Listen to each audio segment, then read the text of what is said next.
Anak Kenneth, di ba? Oo, balik siya. Panabuhan mo. Pinag-extra ako. Malapit lang yun.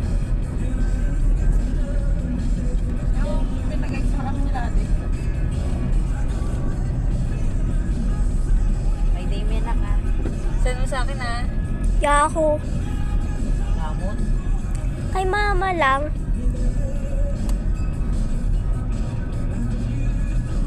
Masan ko to Send mo sa akin. Wala ka naman lugi pag uwi. Mm-mm.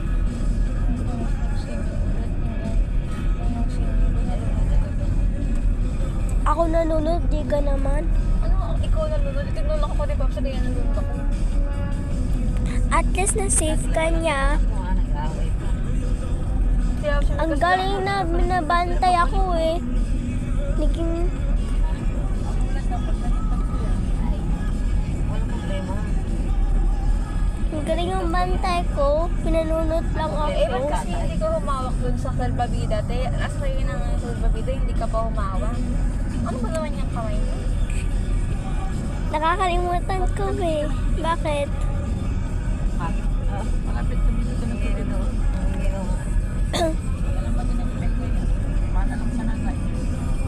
Oo. Kami ito. Siguro 30 na tapos na yung bahay. Sabi ka naman.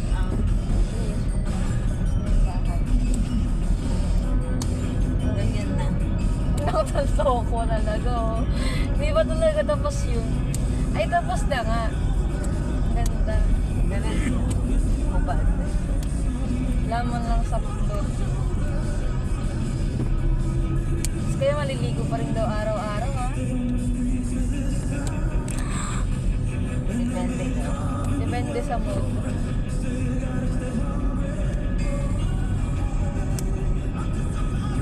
Magsusuyo din araw-araw. Ewan ko mga sis, kaya bakit wala? Kailang sweet talaga ako, promise lang ako. Wala ko ba ko? Ito ba ganun din naman ako ng bata ako?